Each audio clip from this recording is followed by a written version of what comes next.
देखिए बेटा, हमारा टॉपिक चल रहा था सरयू गद्यखंड का अध्याय 16 सरीस के फूल। सरीस के फूल, ठीक है। सरीस के फूल, ये एक ललित निबंध है। कैसा निबंध है? ललित निबंध है। ललित निबंध, ठीक है। लेखक है हजारी प्रसाद द्विवेदी। हजारी प्रसाद द्विवेदी।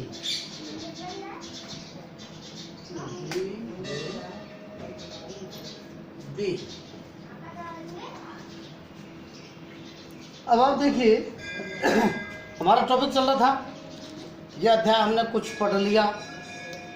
लेखक ने ये बताया कि जो है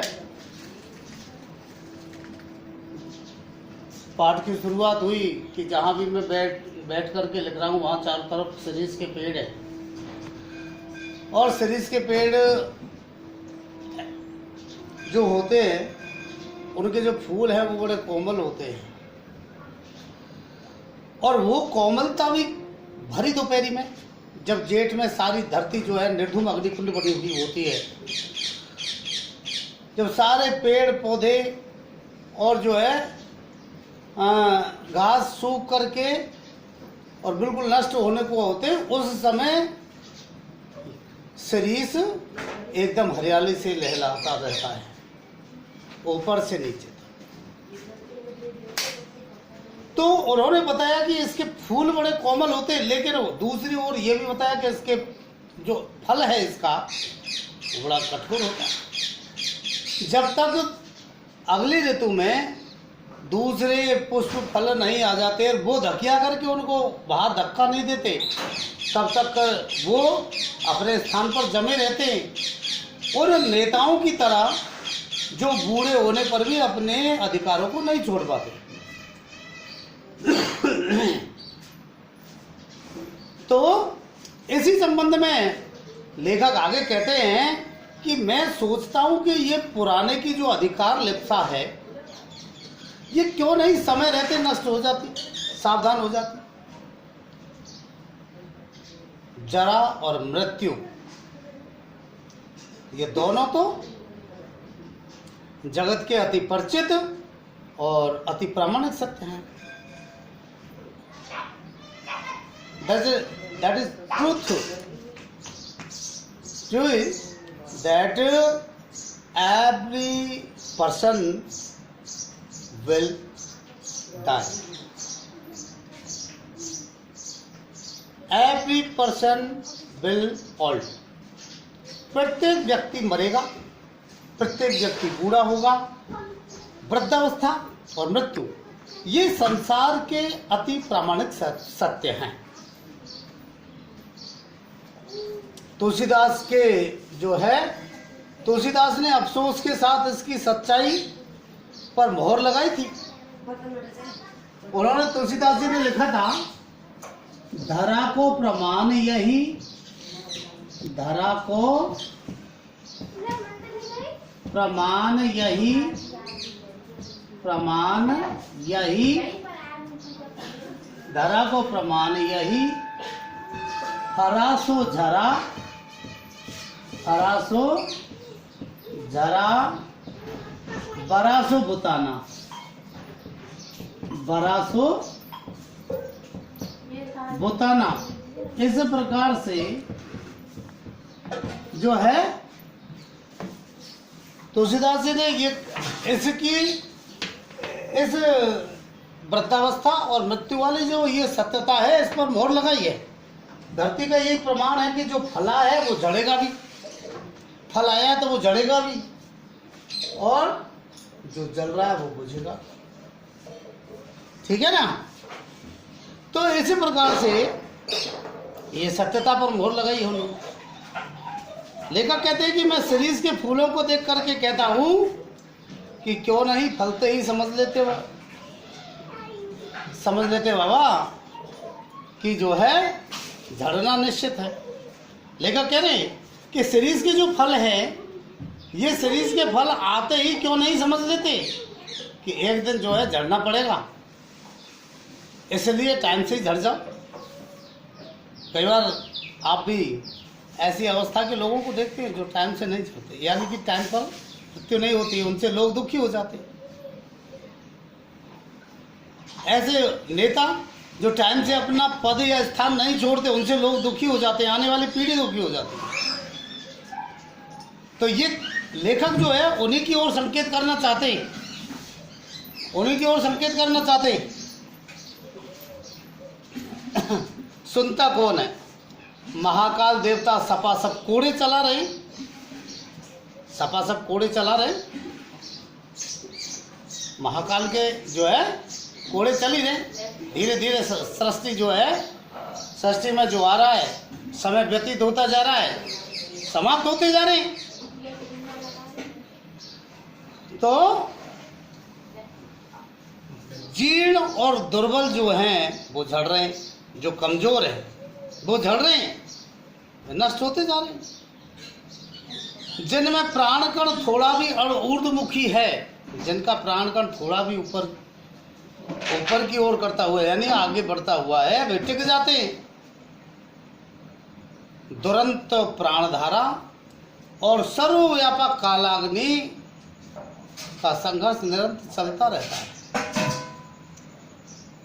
काल की अग्नि हमेशा नष्ट करने पर उतारू रहती है। हमारी प्राण धारा जो है हमेशा चलना चाहती है, हमारी प्राण धारा हमेशा चलना चाहती है और कालाग्नि हमेशा समाप्त करना चाहती है।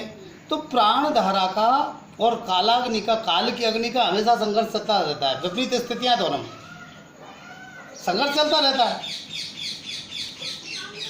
ठीक है ना। तो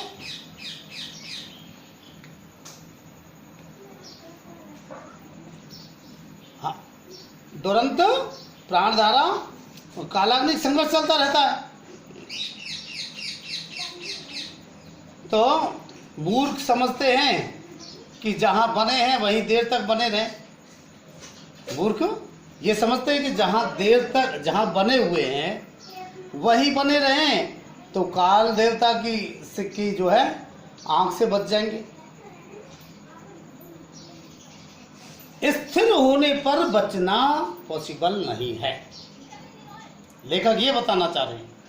मूर्ख ये समझते हैं कि हम जहां हमारी स्थितियां यहाँ ही पड़ी रहें तो हम काल देवता की आंख से बच जाएंगे। लेकिन अगर हम स्थिर हो गए, हम में गति नहीं है, हम आगे नहीं बढ़ पा रहे हैं, I mean if we can not change that, this is definite our we will enjoy, we will live and हमारा जो है, अगर हम किसी भी प्रकार से हम स्थायी बन रहे हैं, हम स्थिर रह गए हैं, तो ये समझ लीजिए कि हमारा एंड निश्चित है। ये जीवन की गति है, ये हमारे जीवन की गति है, ये हमारी समृद्धि की गति भी देख लीजिए। आज हम स्थिर हैं तो समझ लीजिए कि हमारा एंड निश्चित होगा। अगर हमने फॉर एग्जाम्पल आज हमारे पास में 1 लाख रुपया है और वही 1 लाख रुपया हमारे पास बने रहें, हम और आगे कमाए नहीं, हम कोई समृद्धि नहीं करें, कार्य नहीं करें, तो क्या हम बच सकते? नो, वो 1 लाख रुपया समाप्त हो जाएंगे, एक न एक दिन समाप्त होंगे। वो कहने का मतलब ये है कि जीवन की गति में परिवर्तन जरूरी है। बोले हैं वे तो हिलते डुलते रहो, स्थान बदलते रहो, आगे की ओर मुंह किए रहो, तो कोड़े की मार से बच भी सकते हो। आगे की ओर मुंह करने का मतलब है गति करना, आगे गति करना, समृद्धि करना। अगर हम आगे गति करते रहें, समृद्धि करते रहें, तो हम कोड़े की मार से बच भी सकते हैं। हम स्थान बदलते रहें, परिवर्तन मतलब परिवर्तन प्रकृति का नियम है। Change is the rule of the nature. परिवर्तन प्रकृति का नियम है। अगर हम परिवर्तन नहीं करेंगे, हम आगे नहीं बढ़ेंगे, आज जैसी स्थिति में हैं पड़े रहे, तो निश्चित रूप से हमारा एंड होगा, निश्चित रूप से हमारी अवनति होगी। और जमे की मरे अगर स्थिर रहे तो निश्चित हमारा एंड है। एक बार लेखक कहते हैं कि एक बार मुझे मालूम होता है कि यह सीरीज एक अद्भुत अवधूत है। लेखक ये भी समझते हैं अवधूत वो योगी सन्यासी होता है जो कैसी भी परिस्थिति में जो है अपना तप करता रहता है। उसे संसार की किसी भी मुसीबत की, संसार के किसी भी कष्ट की, संसार की किसी भी बाधा की उसे कोई चिंता नहीं रहती। ऐसे अवधूत योगी। अब लेखक को ऐसा क्यों लगता है, ये जरा समझिए। लेखक को ऐसा इसलिए लगता है कि जैसे अवधूत योगी को संसार की किसी भी प्रकार की परिस्थिति की चिंता नहीं होती और वो अपने जप में लगा रहता है, उसी प्रकार से ये जो सीरीज का पेड़ है, इस सीरीज के वृक्ष को न सर्दी की चिंता होती, न गर्मी की चिंता होती, न बरसात की चिंता होती। हर मौसम में हरा भरा रहता है, हर मौसम में इसमें हरियाली रहती है। भरी गर्मी में, जब मैंने आपको बताया, जब धरती जब निर्धूम अग्निकुंड बनी रहती है, उस कंडीशन में भी, उस परिस्थिति में भी इसमें कितने कोमल तंतु आते हैं, कितने कोमल तंतु आते हैं। मैंने आपको पहले भी बताया कि इतने कोमल तंतु आते हैं कि केवल भौरों के पैरों का दबाव ही सहन कर सकते हैं। सहेत भ्रमरस्य पेलवम श्रीस पुष्पम नह पुनः पतत्रिणाम। अर्थात ये जो पुष्प हैं, ये केवल भ्रमरों के चरणों का दबाव ही सहन कर सकते हैं। तो इसको अब ये शिरीष पुष्प ऐसे कोमल फूल भरी दोपहरी में आते, भरी गर्मी में, जब ऊपर से सूर्य की तपन और जो है नीचे से धरती सूखी हुई, ऐसी स्थिति में भी जो है इसमें इस प्रकार की हरियाली बनी रहती है। बड़ा अजीब है ये पेड़।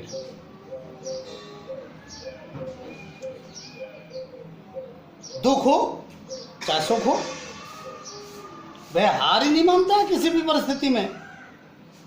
न ऊधो का लेना न माधो का देना, इसे किसी प्रकार की चिंता नहीं, किसी से कोई मतलब नहीं। दुनियादारी में क्या हो रहा है कोई मतलब।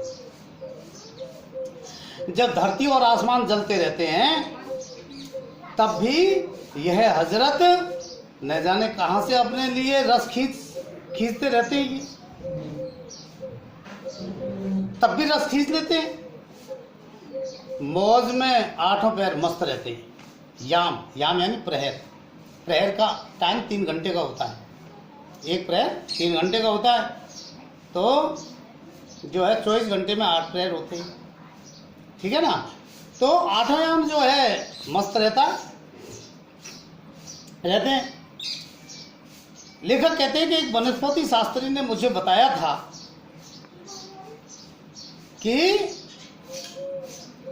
यह उस श्रेणी का पौधा है, उस श्रेणी का पेड़ है जो वायुमंडल से अपना रस खींचता है। किससे अपना रस खींचता है? वायुमंडल से अपना रस खींचता है। जरूर खींचता होगा, लेखक सोचते हैं कि जरूर खींचता होगा।